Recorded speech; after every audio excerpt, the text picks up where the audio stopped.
오늘의 동화 미카의 하루. 어느 만화가의 상상 속에 미카라는 소녀가 살고 있었어요. 미카는 날마다 강가에서 배를 기다렸어요. 나루토에는 미카 말고도 여러 사람이 모여 있었어요.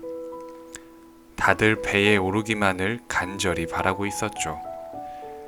배를 타고 강 건너편까지 가면 만화책의 주인공으로 다시 태어날 수 있었거든요. 하지만 뱃사공은 아무나 태워주지 않았어요. 만화가가 주인공으로 선택한 사람만 배를 탈 수 있었죠. 솔직히 미카는 자기가 제일 먼저 배에 오를 거라 믿었어요. 하지만 뱃사공은 번번이 다른 사람들만 태웠죠. 그때마다 미카는 속으로 만화가를 욕하고 미워했어요. 사실 그럴 만도 해요. 왜냐면 만화가가 오래전부터 즐겨 그린 캐릭터가 바로 미카거든요. 만화가는 어릴 때 놀이동산에서 엄마 손을 놓치는 바람에 고아원에서 자랐어요. 만화가는 엄마와 형이 그리울 때마다 그림을 그리곤 했는데 그때 그린 그림이 바로 미카였죠. 그래서 나중에 만화가가 진짜로 만화를 그리게 됐을 때 미카는 자기가 첫 번째 주인공이 될 거라고 굳게 믿고 있었던 거예요. 하지만 만화가는 엉뚱한 주인공을 선택하고 말았어요. 이번엔 정말 내 차례야. 꼭 배를 타게 될 거야. 미카는 두 손을 꼭 쥐고 간절하게 빌었어요. 하지만 삿갓 아래 커다란 수염을 늘어뜨린 뱃사공은 이번에도 다른 사람을 가리켰어요. 미카는 눈물을 흘리며 터덜터덜 돌아가야만 했죠. 그 후로도 많은 날들이 흘렀지만 미카는 여전히 나루터를 벗어나지 못했어요. 그러던 어느 날, 한 무리의 사람들이 뗏목을 만들어 물에 뛰었어요. 만화가가 불러줄 때까지 기다릴 수 없다며 직접 강을 건너겠다는 거예요. 미카도 당연히 뗏목에 올라탔겠죠? 하지만 안개 속에 들어서자마자 갑자기 소용돌이가 일더니 강이 뗏목을 삼켜버리고 말았어요. 미카는 비명을 지를 새도 없이 물속으로 가라앉았어요. 이 강은 모든 것을 영원히 사라지게 하는 무서운 강이었어요. 다행히 미카는 뱃사공 덕분에 목숨을 건질 수 있었어요. 하지만 어찌된 셈인지 물에서 나오자마자 꼬부랑 할머니로 변해버렸지 뭐예요. 미카에게는 이제 아무런 희망도 남지 않았어요.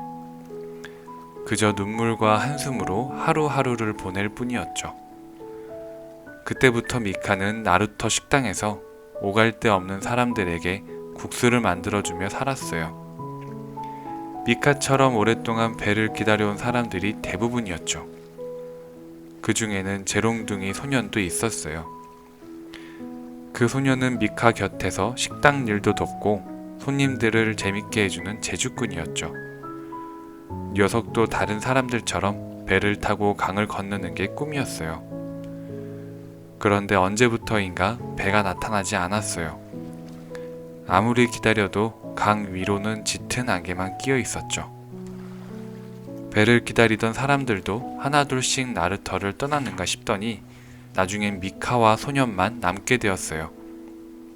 알고 보니 만화가가 몹쓸병에 걸려 더 이상 만화를 그릴 수 없게 된 거예요. 정말 큰일이었어요. 만화가가 죽으면 상상의 나라도 사라지고 미카와 소년도 사라질 테니까요. 끝까지 배를 기다리던 소년도 이제 시름시름 앓기 시작했어요. 미카는 죽기 전에 어떻게든 만화가를 만나보고 싶었어요. 하지만 만화가를 만나려면 강으로 뛰어들어야만 했죠. 그럼 딱 하루 동안 만화가를 만날 수 있었죠. 물론 그 하루가 지나면 미카는 영원히 사라지게 될 거예요. 미카는 어차피 사라질 운명이라면 만화가를 꼭 만나야겠다며 강으로 몸을 던졌어요. 현실 세계에 도착한 미카는 만화가의 작업실에서 다시 눈을 떴어요.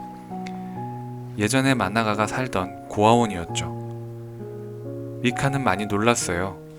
성공한 줄만 알았던 만화가가 너무 초라하게 너무 초라하고 쓸쓸하게 누워 있었기 때문이에요. 미카는 벽에 붙은 사진이며 편지들을 본 뒤에야 마나가가 그동안 어떻게 살아왔는지 알게 됐어요. 마나가는 자기처럼 희망을 잃은 사람들을 보살피며 살아왔던 거예요.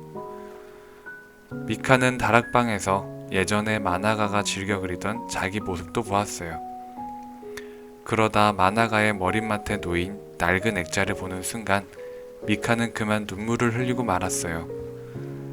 액자 속에는 마나가가 그린 엄마와 어린 형이 활짝 웃고 있었죠. 그런데 엄마의 얼굴은 마카를, 형의 얼굴은 재롱둥이 소년을 쏙 빼닮은 거예요. 미카는 그동안 마나가가 왜 자기를 불러주지 않았는지 알 것 같았어요. 마나가는 미카를 잊은 게 아니라 늘 가슴속에 품고 있었던 거예요. 미카는 잠든 마나가의 손을 꼭 쥔 채 밤새도록 이야기를 들려주었어요. 엄마처럼 말이에요. 마침내 창밖이 훤히 밝아올 때쯤 미카는 마나가의 귀에 대고 이렇게 속삭였어요. 고마워, 사랑해. 그 말이 끝나자마자 미카는 감쪽같이 사라지고 말았어요. 그 대신 죽은 듯이 잠들어 있던 마나가가 깨어났죠. 긴 잠에서 깨어난 마나가는 기지개를 켜더니 다시 만화를 그리기 시작했어요. 마나가는 이제 마음속 깊이 숨겨두었던 진짜 이야기를 그리고 싶었죠. 아리따운 소녀 미카와 재롱둥이 소년이 주인공으로 나오는 그런 이야기 말이에요. 다보가 아빠야. 간절히 원하는 아이로 자라렴. 누구에게나 상상과 현실을 가로지르는 강이 있어. 또 그 강을 오가는 조각배도 있고 백사공도 있단다. 배가 상상과 현실의 사이를 분주히 오갈수록 현실은 점점 더 풍요로워질 거야. 왜냐면 그만큼 꿈꾸고 상상하는 것들을 하나하나 이루었다는 얘기가 되니까 말이야.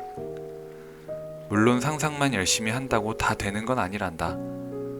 상상이 현실로 이루어질 거라는 믿음도 필요하고 그 믿음을 현실로 만들기 위해 노력도 필요해. 그 모든 것을 떠받치는 힘이 바로 간절함이야. 우리가 무언가를 간절히 꿈꾸다 보면 상상 세계에서도 우리처럼 간절히 꿈을 꾼단다. 그래서 그 간절함이 서로 통하는 순간 꿈은 현실로 바뀌는 거야. 아빠는 다보기가 많은 것을 간절히 꿈꾸고 또 이룰 거라고 믿어. 그래서 아빠보다 훨씬 더 멋진 삶을 살게 되겠지. 하지만 아빠도 만만치 않단다. 왜냐면 아빠도 간절히 원하는 게 참 많으니까.